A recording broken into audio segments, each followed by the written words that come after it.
Un programa de análisis jurídico y político sobre temas de interés nacional. ¡No negociable! Con Paola Martínez, Jorge de Lama e Isabel Soto. Aquí te brindamos información sin filtros ni compromisos, porque en No Negociable la verdad no está a la venta. Sabemos lo que te preocupa y lo analizamos desde un enfoque legal y también cristocéntrico. Sintonízanos todos los lunes y viernes a partir de las 5:30 de la tarde. Solo por Betel. ¡Te acompaña! Hola amigos, ¿cómo están? Bienvenidos a una nueva edición de su programa No Negociable, tu programa de análisis jurídico y político sobre temas de interés nacional. Hoy es viernes 15 de noviembre y estamos desde la cabina de Betel Radio en la frecuencia 100.1 FM y 660 AM transmitiendo las 24 horas porque Betel te acompaña. Y el día de hoy vamos a tratar un tema que también es relevante, no solamente para el público en general, sino porque ha sido materia de discusión en el Congreso, pero en unos minutos lo vamos a anunciar. El día de hoy, nuevamente, nunca estoy solo, siempre estoy muy bien acompañado y esta vez con mi compañera y amiga y hermana Isabel Soto Bardales. ¿Cómo estás, Isabel? ¿Qué tal? Hola Jorge, ¿cómo estás? Muy buenas tardes a todos nuestros oyentes por Radio Betel 100.1 FM y también 660 AM. ¿Cómo estamos este viernes 15 de noviembre del 2024?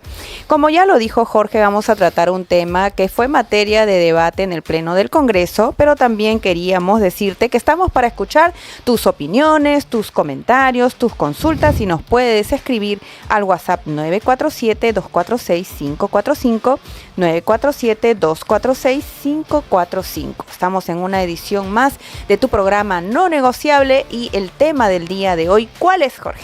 El tema del día de hoy es el dilema de la justicia juvenil, castigar o rehabilitar.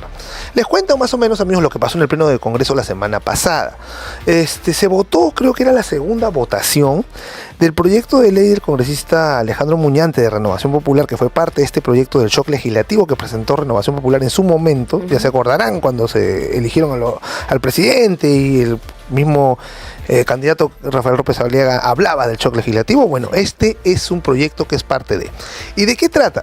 Bueno, trata de que se le aplique a los adolescentes de 16 o 17 años, digamos así, las penas que también se les aplica para cuando cometan delitos graves. No es para todo, delitos graves. Entonces el debate fue bastante candente en el Congreso, porque había una posición que decía que esto no era correcto. Esa posición la encabezaban diversos congresistas, no puedo decir uno en particular, entre ellos está la congresista Flor Pablo, que habló después de que se cerró la votación, ojo. Ella ha dicho que no le dejan hablar, pero eso es mentira, yo estuve ahí presente. Entonces, lo que pasa es que ella habló después de que se había dado la votación. ¿Ok? Entonces, y lo otro eran los otros congresistas como de Podemos, de Fuerza Popular, de Renovación Popular. Es decir, los argumentos iban de un lado a otro. Unos hablando de que nosotros no deberíamos estar penalizando a menores de edad, y otros diciendo que cuando los menores de edad se comportan de tal manera que hacen crímenes de esta magnitud, esas personas, en otras palabras, merecen ser juzgados como adultos porque son crímenes gravísimos. No estamos hablando de cualquier crimen, ojo.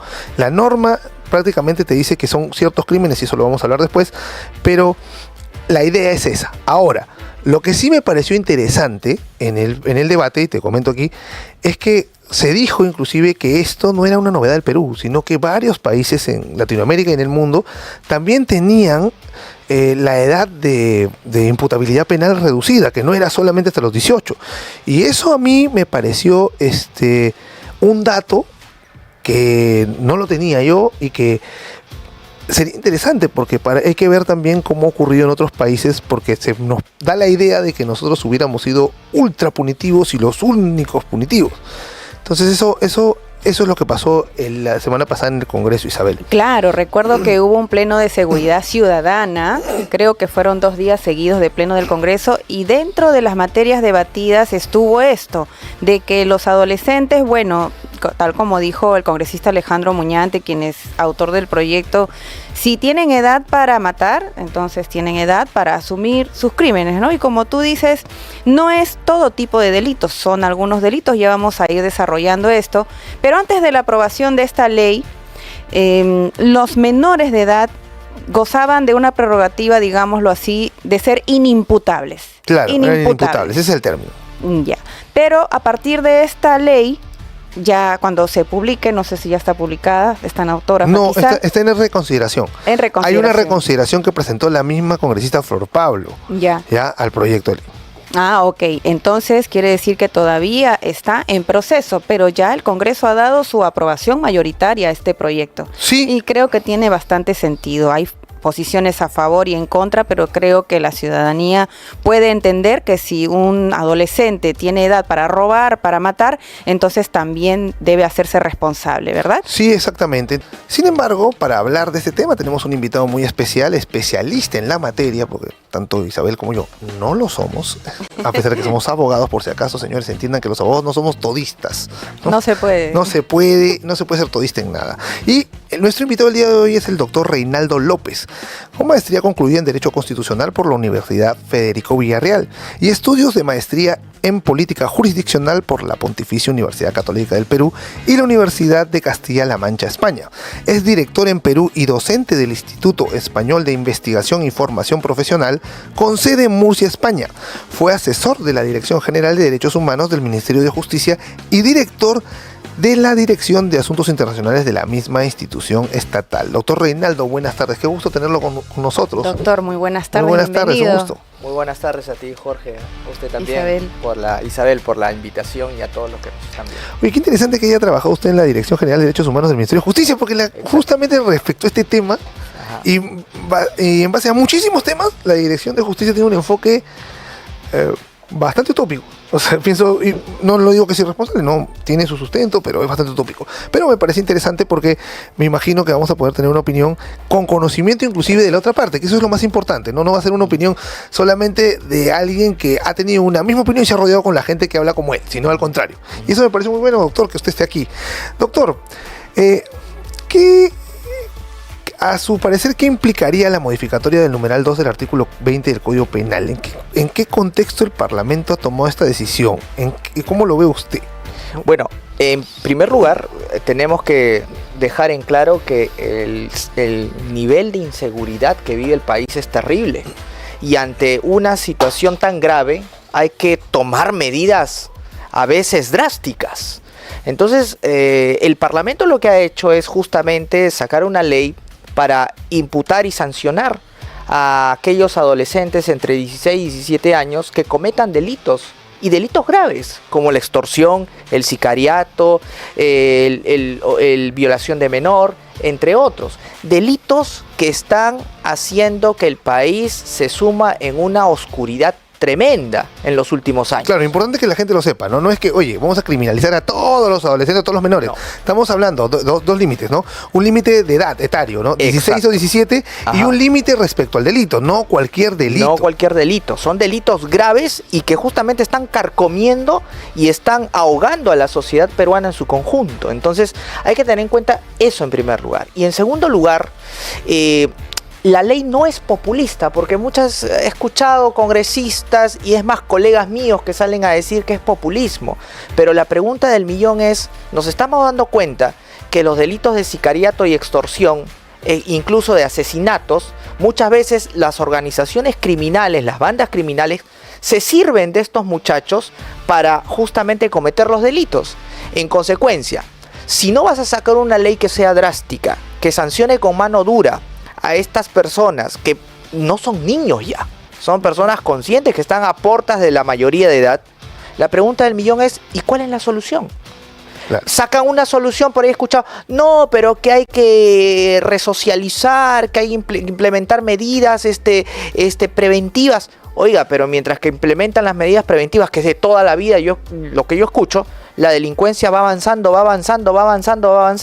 Y hoy, de repente, son 1.000, 2.000 adolescentes entre 16 y 17 años que cometen delitos. Pero mientras que van implementando sus medidas de prevención, en 2, 4, 5 años ya no van a ser 1.000, 2.000, van a ser 10.000, 20.000.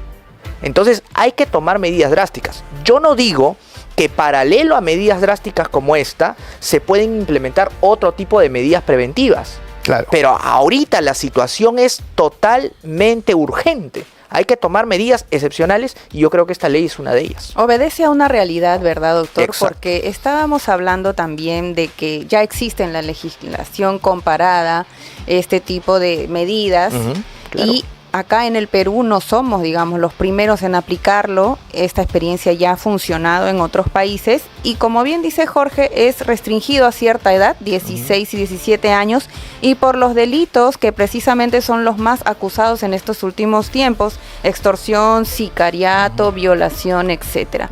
Pero hemos tenido opiniones a favor y en contra y quisiéramos entender ¿cuáles cree usted que serían estos criterios materiales, psicológicos, sociales, para determinar si un adolescente de 16 o 17 años está en la capacidad de reconocer el dolo de sus actos, ¿no? O la responsabilidad de sus actos?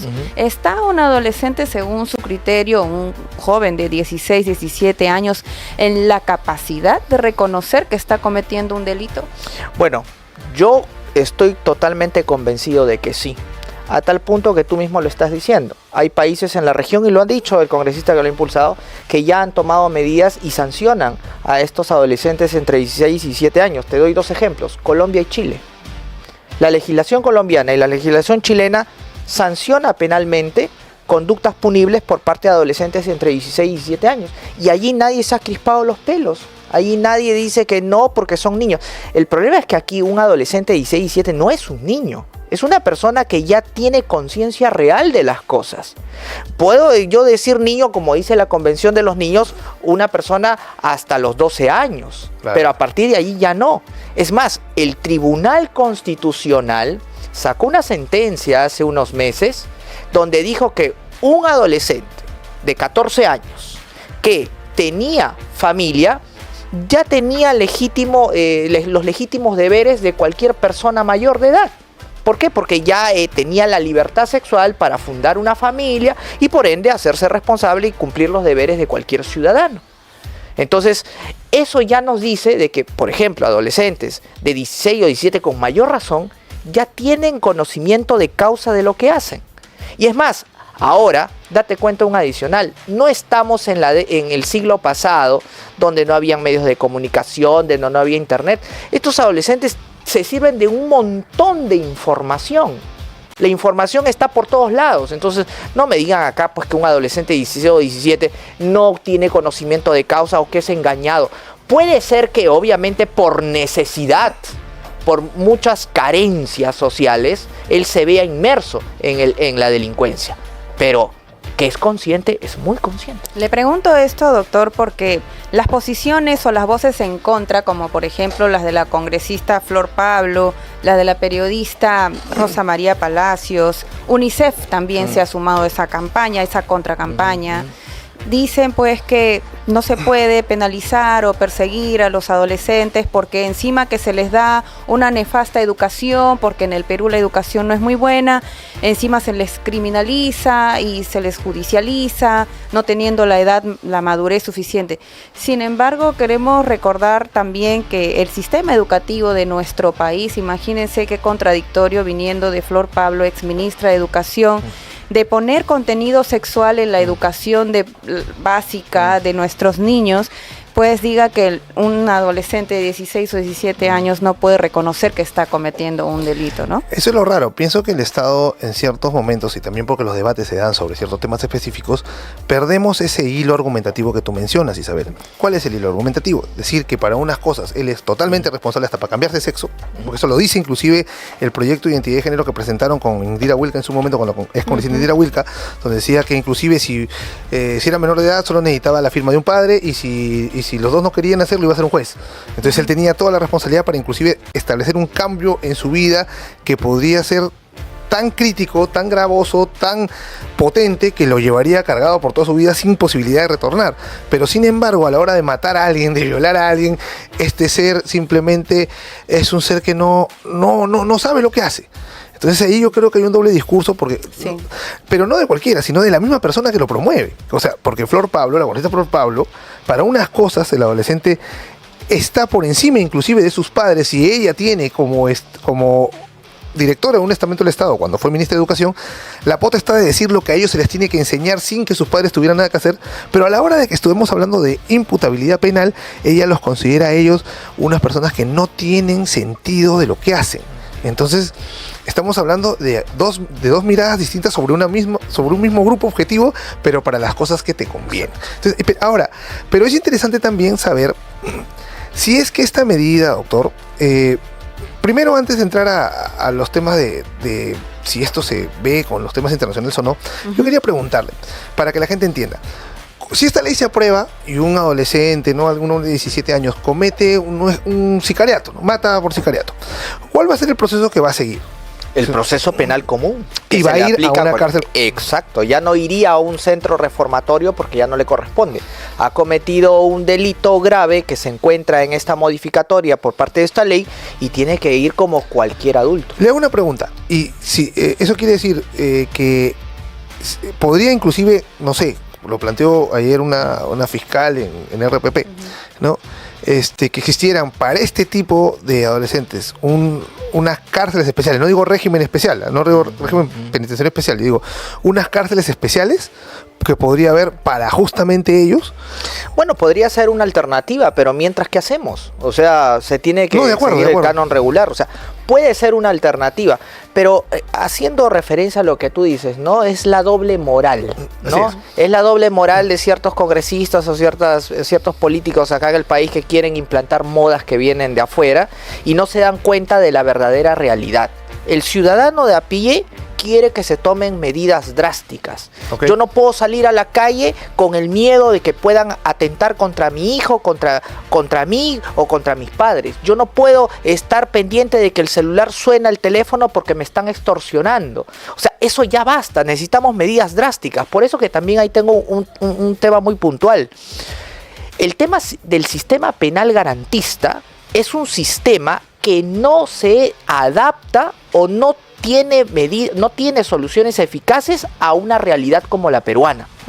Y eso parte por un tema muy importante, que un sistema penal garantista basado solamente en derechos humanos se ha olvidado de recalcarle a la sociedad de que también acá hay cumplimiento de deberes, que mi derecho termina cuando empieza el del otro, y por lo tanto, si yo no ejecuto, no cumplo con mi deber, no podría reclamar mi derecho. O sea, aquí las sociedades occidentales se han olvidado del cumplimiento de los deberes. Y ahí el problema, que vienen con mucho sistema penal garantista, que al final termina protegiendo más a los delincuentes que al ciudadano de a pie, que al ciudadano de bien, que lo único que quiere es que su país le brinde seguridad para poder tener prosperidad y obviamente tener un trabajo seguro y tener un futuro bueno para sus hijos, para sus nietos, entre otros. Claro. Doctor, y también decirle que dentro de esas voces disidentes o que, digamos, están en contra de este proyecto de ley que está en un estado de reconsideración en el Pleno del Congreso por la congresista Flor Pablo, ha hablado también la ministra de la Mujer y Poblaciones Vulnerables, señalando pues que va a observar esta norma que establece pues que los menores de 16 y 17 años sean juzgados por el proceso. Todavía no se ha aprobado, pero la va a observar, dice. Sí, o sea, todavía no ha llegado a ella, ha anticipado que la va a observar. Adelanto. Entonces, de opinión. Sí, adelanto y opinión. Creo además que el Ministerio de la Mujer y Poblaciones Vulnerables, atendiendo al artículo 4 de la Constitución que habla de una población de especial protección, debería estar más bien del lado de la defensa de los niños que pueden sufrir una violación, de los ancianos que salen de cobrar su ONP, su pensión y les roban, ¿no? O los extorsionan. Entonces, digamos que es un contrasentido dentro del Ministerio de la Mujer y Poblaciones Vulnerables ponerse de parte, digamos, de los adolescentes que delinquen, no en cualquier delito, en un delito que ha sido considerado grave, y sacrificar con ello la defensa o la especial protección de la que según la Constitución goza esta población que hablábamos, ¿no? La mujer, los niños, los ancianos, los discapacitados. ¿Qué opina, doctor? La seguridad ciudadana es un bien jurídico constitucionalmente relevante. Lo ha dicho el Tribunal Constitucional. Y como bien jurídico constitucionalmente relevante, a través de la seguridad ciudadana se protegen otros derechos, claro, como el derecho a la familia, el derecho de los niños, el derecho a la vida, el derecho a la salud, el derecho a la integridad. Entonces, no me vengan pues acá a decir que se va a pedir protección o que se va a defender lo indefendible. Lo indefendible, ¿qué cosa es? Defender a adolescentes, 16, 17, conscientes de causa, que cometen delitos de extrema gravedad, como extorsión, sicariato, violación de menor, asesinato, que en contra de los legítimos intereses de los niños, de la familia, de los ciudadanos de a pie. Claro, no solo de las víctimas, sino de aquellos que van a sufrir las consecuencias y estas personas salen libres. Y acá me parece interesante lo que ha dicho, doctor, porque al decir que es un bien jurídicamente relevante, significa que por él mismo, por la razón misma de que esto es así, se pueden establecer excepciones a lo que usualmente se estaba haciendo. Claro, y en este caso, a ciertos menores de edad, no a todos, lo que igual es razonable, 16, 17 años, y para delitos graves, porque es lo razonable. Es decir, pasaría un test de proporcionalidad. Claro, porque no estamos diciendo a todos los menores, ni tampoco por todos los delitos. Exacto. Y además estamos teniendo, para que la gente lo entienda, como punto de partida que la seguridad ciudadana es un bien jurídicamente relevante, como ha dicho el doctor, por lo que ha dicho el Tribunal Constitucional, y que su protección o su, digamos, cada vez que se remueve, digámoslo así, en términos coloquiales, esto o se violenta este bien jurídico, se pone en riesgo otros derechos y un sinnúmero de derechos de muchas personas. Entonces, con mayor razón queda claro que no estamos hablando de una medida desproporcionada, loca, novísima en el Perú o en el mundo, ¿no? Porque Estados Unidos, por ejemplo, también tiene pena, con mayor razón. Con mayor razón, claro. Y tú no vemos UNICEF pegándole a Estados Unidos todos los días. Obviamente, porque Estados Unidos es el que más financia la ONU, por eso no le va a decir, UNICEF no le va a decir nada. Pero sin embargo, aquí en el caso del Perú, lo que pareciese es que los ataques más que todo y la defensa de aquellos que quieren ponerle esos apelativos a esta norma o a este proyecto de ley, que puede ser discutible, todo lo que quieras, pero se observa que con esos calificativos lo único que quieren es descalificar la norma, para no entrar a discutir la base, para no entrar a discutir el porqué, ni hacer un test de razonabilidad. Es más fácil decirle, esto es populismo, esto es un abuso contra los niños, hablar de infancia, porque Flor Pablo habló de infancia. Por Pablo, no podemos darle la espalda a la infancia cuando esto no es infancia. Pero ahora que he mencionado UNICEF, doctor, ¿en qué medida esta decisión se alinea o contradice los estándares internacionales? ¿O nos están mintiendo y nos están diciendo cosas que no son ciertas? ¿Está de acuerdo a los estándares internacionales? A mí, en principio, sin entrar al detalle, y lo dejo a usted, sí. No, en realidad no. ¿Por qué? Porque si Estados Unidos lo hace, en Europa lo hacen, aquí lo hacen, entonces todos esos países deberían estar en algún comité siendo sancionados, ¿no? En el comité, por ejemplo, de derechos del niño. Entonces, ¿esto en realidad afecta a los estándares internacionales que tenemos, los tratados que tenemos, o no? Bueno, en principio no debería afectar. Y sabes, por una sencilla razón también, además de todo ello que has mencionado correctamente, acá hay un tema también de interés nacional. O sea, el problema de que acá en el Perú es que cierto sector de juristas, inclusive abogados, políticos, defienden los intereses extranjeros o los que nos imponen de afuera en desmedro del interés nacional. Y todos los tratados sobre derechos humanos establecen cláusulas por las cuales se pueden denunciar o se pueden plantear excepciones.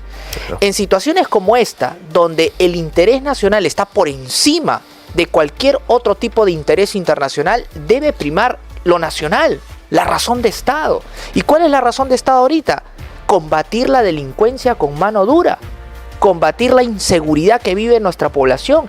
Yo no puedo estar sujeto a que, no pues, porque según la interpretación de la convención tal, eso es un atentado a ella y por lo tanto que se sigan muriendo, que sigan matando, que sigan extorsionando a mis ciudadanos, porque no puedo implantar medidas drásticas porque vulnera tal convención.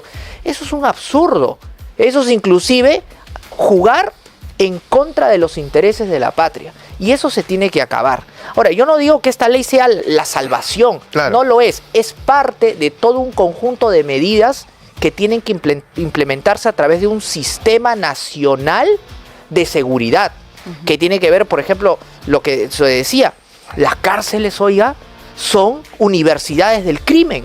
Se tiene que reformar urgentemente el sistema penitenciario. El sistema penitenciario tiene que reformarse a tal punto que, por ejemplo, las cárceles de delitos de extrema gravedad, donde están ahí los presos más crueles de la sociedad, deberían estar a cargo no del INPE, sino del ejército. Deberían crearse cárceles fuera de las ciudades. Claro. Ahí están las islas. Debería crearse cárceles donde se les quite totalmente el acceso a cualquier tipo de medio de comunicación, inclusive el internet. Eso va a permitir de que obviamente la delincuencia pueda ser combatida con mano dura. Si acá estamos pensando de que con medidas de prevención nada más, que se pueden dar en 20, 50 años, vamos a combatir la delincuencia, vamos a darnos que en 20 o 50 años la delincuencia ya nos devoró. Doctor, y estamos hablando de que precisamente esta ley no es que va a solucionar todos los problemas de inseguridad ciudadana, porque de hecho está limitada a cierta población, que son los jóvenes de 16, 17 años, que cometen delitos graves, ya usted ha mencionado cuáles, pero ¿qué le parece el criterio de la periodista Rosa María Palacios cuando dice que esta población perseguible, ¿no?, por los delitos que ya hemos mencionado, constituyen el 1%? ¿Es ese un criterio válido, doctor, para poder decir que... No es, mira, te digo, Isabel, no es un criterio válido por una sencilla razón. Hoy es el 1%. Claro. Pero si no se toman medidas drásticas, el próximo año van a ser el 2%. Y de acá a 5 años vamos a ser el 20%. O sea, ¿de qué estamos hablando? Ya es el 1%, ya está demostrando que necesitamos medidas urgentes para justamente eliminar eso. Y dice otro tema también acerca de la reinserción social, ¿no? Que el hecho de penalizar a este nivel a los adolescentes o jóvenes de 16, 17 años va a impedir que ellos tengan una verdadera reeducación, rehabilitación, reinserción en la sociedad, precisamente por lo que usted ha comentado de que algunas cárceles, lo que son escuelas del delito. ¿Qué podemos argumentar frente a eso? Bueno, dos cosas. Primero, que vuelvo a repetir, estos señores de 16 y 17 años ya no son niños, son prácticamente adultos, son conscientes de lo que hacen. Y dos, justamente pues las cárceles son universidades del crimen. Pero oiga, no solamente las cárceles, habría que comenzar a preguntar si los centros de rehabilitación también cumplen su verdadera función de rehabilitación. Yo creo que no, también son mini universidades del crimen. Y aparte de eso, doctor, para cerrar en esta parte, no se trata solamente de reeducarlos a ellos y de pensar en su reinserción social, que es precisamente la finalidad de la pena. Exacto. Y está muy bien, sino también, como usted dijo, no hay que ser tan garantistas y también hay que pensar no solo en los derechos humanos de los que delinquen, sino sobre todo de la sociedad, porque el hecho ya de aislarlos, como usted dice, en lugares de repente muy, muy alejados de la ciudad, ya constituye en cierta forma una cierta seguridad para la población que se ha liberado de estos malos elementos, ¿cierto, doctor? Ese es el enfoque que también deberíamos darle a esta ley. Por eso yo vuelvo a repetir, no se trata solamente de garantismo cuando la delincuencia está devorando a la sociedad. El garantismo tiene un límite, y el límite ¿cuál es? Se cumplen, se protegen los derechos en la medida que se cumplan también con los deberes. Si no hay cumplimiento de deberes por parte de determinados individuos, por parte de una sociedad, no tendrían el legítimo ejercicio de sus derechos, o al menos lo tendrían, pero con muchas restricciones, porque hay que pensar en toda la sociedad, en todas las personas de bien que trabajan día a día, que quieren un futuro próspero para sus hijos y que producto de la delincuencia, sumado a la corrupción, obviamente ven frustrados sus objetivos, metas y sueños. Entonces, ahí yo creo que el sistema garantista se puede aplicar a sociedades con un nivel cultural, educativo, próspero, pero ahorita el Perú no está. Ojalá que algún día sea, todos queremos eso, pero ahora un sistema garantista juega en contra, a espaldas de la patria. Ok, doctor, vamos a una pausa un momento, amigos, y regresamos con No Negociable. Hola amigos, volvemos a No Negociable. Estábamos hablando el día de hoy sobre el dilema de la justicia juvenil, castigar o rehabilitar, con el doctor Reinaldo López, aquí nuestro invitado especial del día de hoy. Doctor, justamente antes de la pausa hablábamos de lo que decía Rosa María Palacios respecto del 1% de la población. No sé, habla de que se va a perseguir el 1% de la población y eso le parecía a ella un argumento para ir en contra de la ley. Pero, corríjame usted si es cierto lo que digo. En el Código Penal hay un montón de delitos que no todos se cometen. Que a veces debe haber alguno que se comete una vez al año o 2 veces al año, y entonces según el criterio de ella deberíamos retirarlo. Y por otro lado, las cifras que he visto del INEGI el año pasado es que 146 feminicidios subieron el año pasado. Que si hablamos, no calculando todo el Perú, sino calculando solo la población penal existente, sería menos del 1%, sería 0. algo por ciento, porque estamos hablando, tenemos una población penal existente muy grande, más de 100.000 presos, creo, más de 100.000 personas presos, creo, ¿no? Entonces, 146 sería nada, ¿no? En comparación, y bajo ese criterio, pues entonces no tendríamos tampoco que perseguir el feminicidio. Y esto creo que lo que muestra es que el tema no se está ni analizando con seriedad, porque podemos estar de un lado a favor, de un lado en contra, pero tenemos que ser serios. Y sobre esto, dado que se ha hablado mucho sobre los estándares internacionales, quiero leer lo que dice el artículo 37 de la Convención del Niño. Dice: ningún niño sea sometido a torturas ni a tratos o ni a otros tratos o penas crueles, inhumanos o degradantes. No se le impondrá la pena capital ni la de prisión perpetua sin posibilidad de excarcelación por delitos cometidos por menores de 18 años de edad. Quiere decir que sí se le puede aplicar la pena privativa de libertad a menores de 18 años, pero nunca la pena de muerte ni la de prisión perpetua. Entonces lo que estamos hablando acá es que UNICEF está mintiendo descaradamente, porque UNICEF, imagino yo, que debe saber de memoria la Convención sobre los Derechos del Niño, porque claro, es una de las bases, es uno de los textos que marca la acción de UNICEF. Entonces, en ese sentido, la pregunta es: entendemos que sí, para los adolescentes y para los menores, ahora que van a ser sometidos a un proceso, o podrían ser sometidos, si se aprueba la ley, a un proceso penal, vamos a llamarlo ordinario, ya no se llama ordinario, pero vamos a decir que es ordinario, lo que deberíamos procurar es simplemente que se les protejan los derechos que tiene cualquier otro preso, ¿no? Y que se ve en ese sistema que es garantista, se ve todos los días, ¿no? ¿Cuáles serían para ustedes esos derechos que se le debe procurar a los niños y que también a los adolescentes, que sean sometidos a un proceso penal ordinario, entre comillas, que también se les brinda a los presos comunes? Bueno, son derechos básicos: el debido proceso, el derecho de defensa, el derecho a la tutela jurisdiccional efectiva, el derecho al plazo razonable, el derecho al nebis in idem, el derecho al juez competente, entre otros, que principalmente se encuentran en el artículo 139, inciso 3 de la Constitución. Interesante. Hay un interesante tema que quería hacer conexión.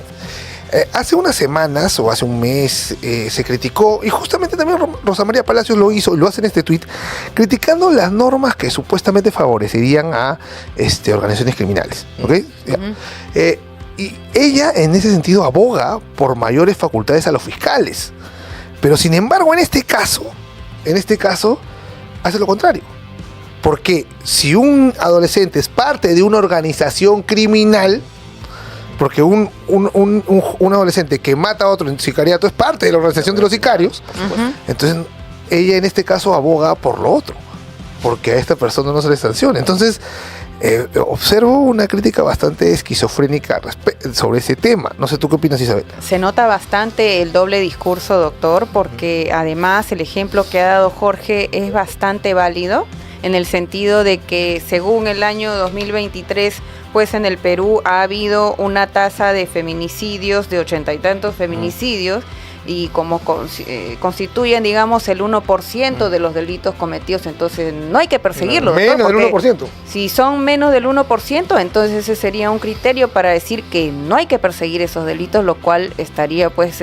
calificando como algo, un disparate, pues, ¿no? En este caso, de igual manera, como usted dice, si se comete un delito de parte de los adolescentes, de estos jóvenes de 16, 17 años, hay que perseguirlos, estos delitos, hasta antes de que esto se pueda volver inmanejable, incontrolable, y me imagino que ese es el sustento también por el cual otros países, entre ellos Chile, ha adoptado esta misma medida.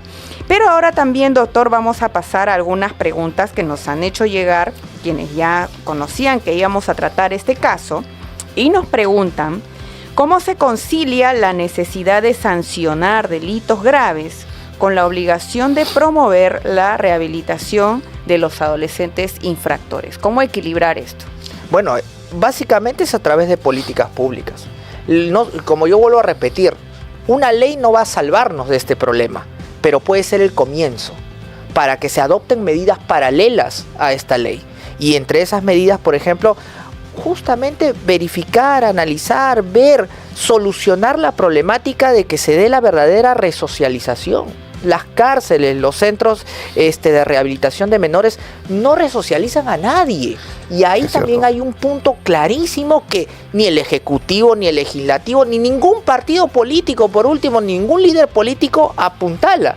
¿Qué hacemos nosotros sancionando, sentenciando, cuando las cárceles son, como vuelvo a repetir, universidades del crimen? Se tiene que buscar la resocialización, y eso se hace a través de políticas públicas, pero paralelo a las medidas drásticas. ¿Por qué medidas drásticas?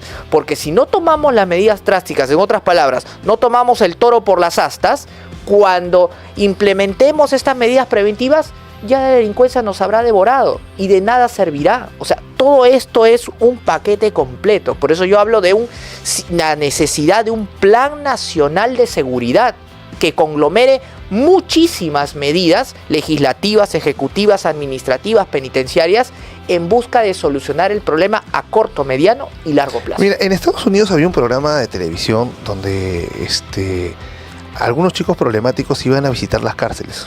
Entonces, pero los iban a visitar como si fueran internos. Claro, controlado, no había el mismo trato, no eran jóvenes. Y salían a la televisión, entonces ellos iban, su mamá firmaba, ellos firmaban, aceptaban, y ellos iban con el personal de la prisión, y el personal de la prisión los trataba como si fueran internos, y los trataba, los hacía hacer sus ejercicios, los hacía hacer sus cosas, los hacía lavarse, los hacía dormir donde tenían que dormir, y ellos sinceramente, muchos de ellos se daban cuenta de dónde iban a estar, y eso no solamente les aterraba, algunos inclusive entendían que a eso iban a ir si seguían robando, si seguían cometiendo agresiones, porque por ejemplo muchos de ellos iban por agresión. ¿Qué pasa? Que se peleaban en el colegio, ¿no? Se peleaban en el colegio y entonces ya el programa los buscaba y los hacía ir. Yo no creo que el Perú todavía esté preparado por eso, porque nuestras cárceles son un desastre, ¿no? Claro. Pero a lo que voy es que existen una gama de alternativas que se pueden tener y que tienen que ir de la mano, de tal manera de que todas las entidades del Estado estén de acuerdo con eso, porque yo veo que el Congreso va para un lado y a veces el Ejecutivo va para el otro, por ejemplo, ¿no? Por ejemplo, lo quiero poner claro, y el TC también, ¿no? Por ejemplo, el TC, el Tribunal Constitucional estableció que había un estado de cosas inconstitucional en el sistema penitenciario y obligó a todos a que ya saca a la gente, porque hay gente que está ahí ida, que ya está con el Alzheimer y ya no responde a nada, entonces ¿qué hace ahí? ¿No? O gente que ya está muy enferma y tus baños, tus servicios son deficientes y se enferma allí, peor, y muere allí. O sea, cosas como esas, ¿no? Cosas como esas, ¿no? O gente que está sin sentencia, que son, como dijo el doctor, aspectos dentro de un sistema que tienen que ser varias las cosas que tienen que solucionarse, no es una sola, no es esta ley. Claro. Entonces, en esa situación, yo he observado, y acá le quiero preguntar también al doctor, porque él ha trabajado en el Poder Ejecutivo, que por ejemplo, a veces el Congreso va por lo punitivo, también muchos congresistas también van por lo punitivo, también porque eso también es réditos políticos, ¿no? Y por otro lado, en una reunión que tuve con el INPE me dijo que no quería sobrecriminalizar. Y yo la palabrita dije, ¿qué significa sobrecriminalizar? Y me sacaron un libro de Foucault, y dije, un momento. Estamos hablando de un tema de que tienes un hacinamiento de penales porque tienes mucha gente por varias razones. Algunos son criminales, otros todavía ni siquiera han sido sentenciados. ¿Pero acaso el hecho de que yo agrave penas es sobrecriminalizar? ¿O es una respuesta a lo que ocurre en la realidad que tú no la quieres ver? Porque tú lo único que quieres es desasinar a punta de sacar gente. Y esto es lo que ha pasado con el gobierno de Boluarte, que hace rato ha sacado gente del penal diciendo que no son delitos graves a pesar de que tienen 10 años de pena, ¿ya? Y por otro lado, el Tribunal Constitucional le dice a Dina Boluarte, y justo creo que en el marco de lo que le dijo, que el 2025, como no arregle este tema, va a haber problemas, no lo dijo Dina Boluarte, lo dijo el 2014. Ollanta no hizo nada, PPK no hizo nada, Vizcarra no hizo nada, Castillo no hizo nada, y Dina Boluarte, no por defenderla, pero Dina Boluarte recibió ese paquetazo. Esa sentencia que le dice, el 2025 me solucionas esto o vas a empezar a cerrar penales. Yo ya te doy la orden. Como Dina no cumpla, puede haber acusación constitucional. Entonces lo que yo estoy observando es, se ponen de acuerdo todas las entidades del sistema de seguridad ciudadana, o como lo quieran llamar, o de orden interno, como lo quieran llamar, para solucionar estos asuntos, porque, como le digo, y le doy un dato más, cuando estuvimos o han estado en la comisión que va a ver la reforma del Código de Ejecución Penal, el MINJUS, el Poder Judicial, la Fiscalía venían a hablarnos de los temas de género en los penales, de los temas que, como el problema de que, ¿y qué va a pasar con los transgéneros? Y yo digo, oye, un momentito, ¿ese es el asunto que estamos tratando? Porque no tenemos ni dónde poner a los que no sé si son a la gente que no es transgénero, no sabemos ni dónde ponerla, no sabemos ni dónde meterla, no sabemos cómo va a salir de este penal, y tú me estás hablando de que a un hombre que se cree mujer le corresponde ir al baño, a la cárcel de mujeres. Entonces, ese desenfoque yo quisiera que usted, que ha trabajado ahí, ¿Cómo lo observa? ¿Cómo solucionar? ¿Cómo hacer que todos estén alineados hacia el mismo problema? Y no a problemas dispersos de moda, como usted dice, ¿no? Es que esa es una problemática demasiado compleja. Yo cuando trabajé en el Ministerio de Justicia se notaba, y todos creo que trabajamos en algún sector del Estado, notamos de que en problemas grandes que justamente deben ser solucionados en beneficio del país, las entidades del Estado están totalmente enfrentadas. Claro. La clase política enfrentada. Así es. Todos enfrentados y al final no solucionamos nada.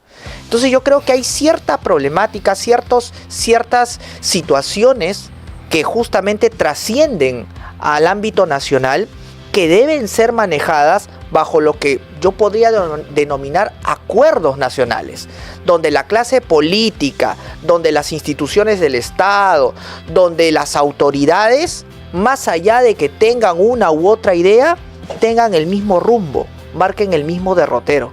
Y por ejemplo, la cuestión de seguridad requiere un acuerdo nacional de seguridad, como vuelvo a repetir, con un plan de emergencia hacia la seguridad, con una serie de medidas que se tienen que implementar y que ningún partido político, autoridad o entidad estatal debería salirse de ese esquema. Mientras que no tengamos un acuerdo nacional por la seguridad, con un plan de seguridad a corto, mediano, largo plazo, con medidas que se implementen de prevención y de sanción al mismo tiempo, esto no va a cambiar, esto no se va a solucionar. Ahí es donde también aterrizamos en un tema muy puntual, la inestabilidad política, pues. Claro. Hay tremenda inestabilidad, entonces los grandes problemas del país no van a ser solucionados porque no van a haber acuerdos nacionales donde se respeten y se marque una hoja de ruta. Claro, y esa hoja de ruta no se cambie. Tengas el beneficio del largo plazo, ¿no? Por ejemplo, yo te digo, en Chile, un acuerdo nacional entre todos los chilenos fue la cuestión de defensa. Claro, con ¿Acaso los chilenos, sea el gobierno de izquierda o de derecha, han dejado justamente o han discutido ese plan nacional de defensa chilena? No, acá no tenemos nada. No tenemos ningún acuerdo nacional porque gobierno que entra inmediatamente implementa sus cosas y tergiversadas, cerradas, viene el otro igual y entre todos se pelean. Eso debe cambiar. Justamente en el 2026 hay que ver bien eso, que haya un candidato y un partido que tenga planes nacionales con acuerdos nacionales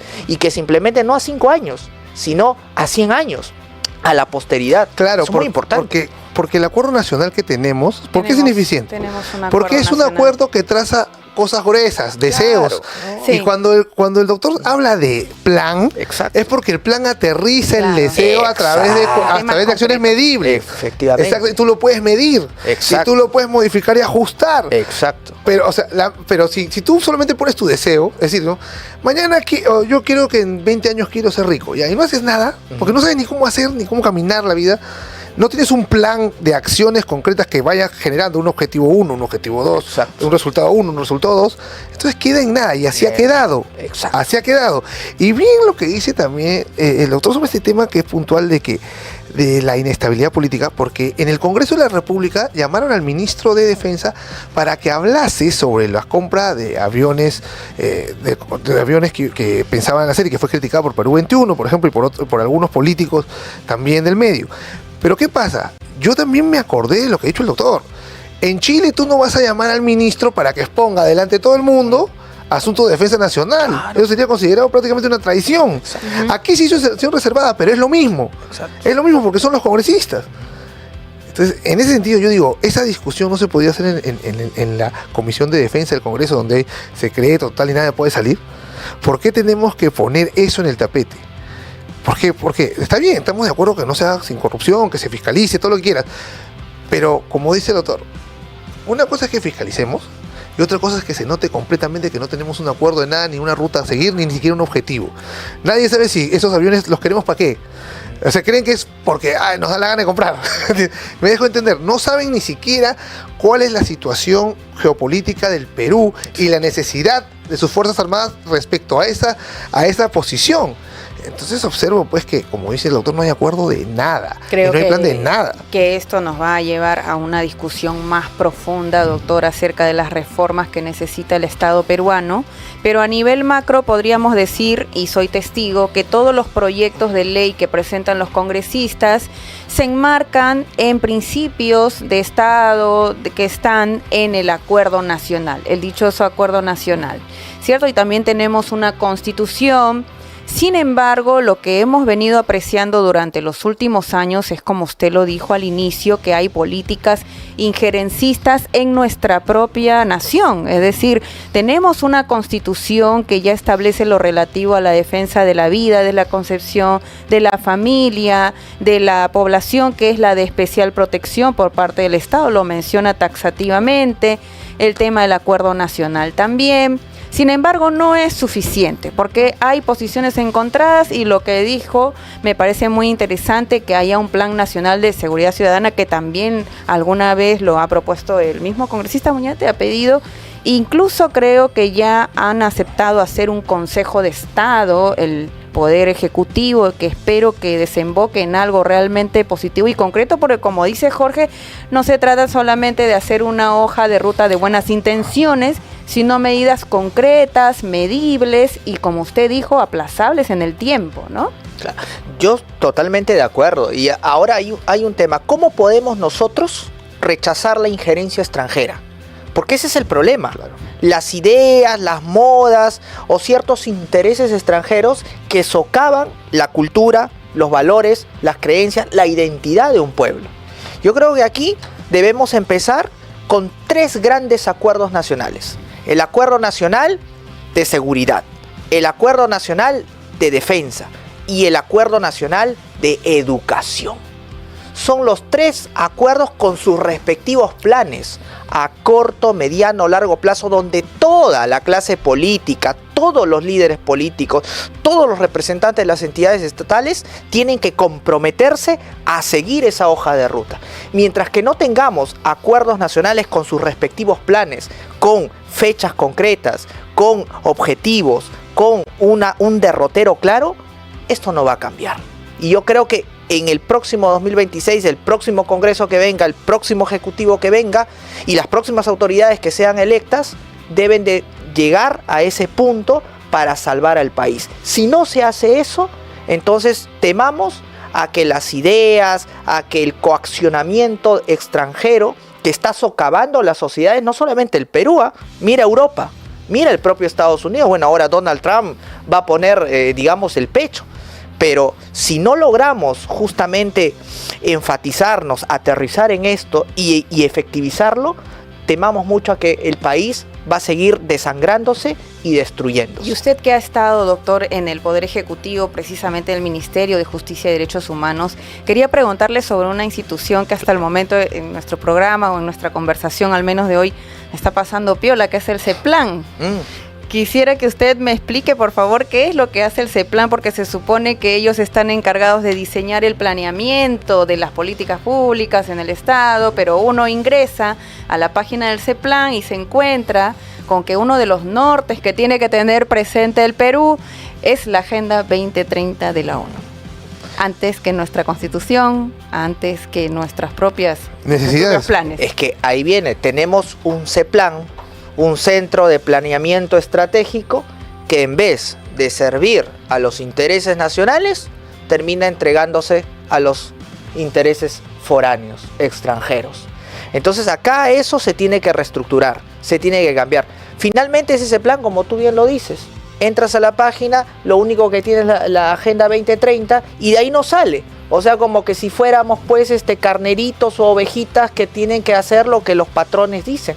Eso no es así. O sea, hay que saber que acá la soberanía nacional, el interés de la patria está por encima de cualquier interés extranjero. Y eso se tiene que justamente efectivizar. Claro. Las autoridades que van a preferir lo extranjero a lo patriótico, por favor, estamos hablando entonces de cobardes o de gente que está justamente traicionando al Perú. Y eso es lo que tenemos. Entonces, eso tiene que cambiar. Tenemos un CEPLAN que finalmente, en vez de servir a los intereses nacionales, termina sirviendo a los intereses extranjeros. ¿Y a qué intereses extranjeros? Hoy el Perú tiene una maravillosa oportunidad. Fíjate, con el megapuerto de Chancay vamos a convertirnos probablemente en los próximos años, deberíamos ser la potencia regional portuaria más importante de Latinoamérica. Pero si no cambiamos también todas estas situaciones negativas que atentan contra los intereses de la patria, si no logramos acuerdos nacionales, si no implementamos medidas inmediatas para combatir la delincuencia y la corrupción, eso simplemente va a quedar en un podría haber sido, pero nunca fue. Es ahora el momento. Por eso que nosotros los peruanos de bien, la sociedad en conjunto, tiene que presionar a sus autoridades. Y las próximas elecciones, cuando se elijan presidentes, congresistas, bueno, hay que obligarlos, hay que presionarlos, hay que empujarlos a que el Perú necesita de grandes acuerdos y planes para que obviamente estos se puedan efectivizar y salir de la debacle a la que esta clase política, que felizmente ya se va, nos ha conducido. Hay que obligarlos a firmar estos planes, a firmar, doctor. Y elaborarlos y efectivizarlos. Y hacerlos firmar ese Exacto, compromiso. por supuesto. Excelente, amigos. Ha sido el doctor Reinaldo López el que has tenido la bondad de estar con nosotros hoy día. Muy ilustrativo. Muchas gracias, doctor. No, a ustedes. Le agradecemos Y a todos muchísimo y también. espero que podamos contar con usted en Por una supuesto, próxima oportunidad. claro que sí. Bueno, amigos, ha sido el día de hoy el programa No Negociable. Espero que haya sido de su grado y nos vemos en una próxima edición. Chao, Chao. Sintonízanos todos los lunes y viernes a partir de las 5:30 de la tarde. Solo por Betel. Te acompaña.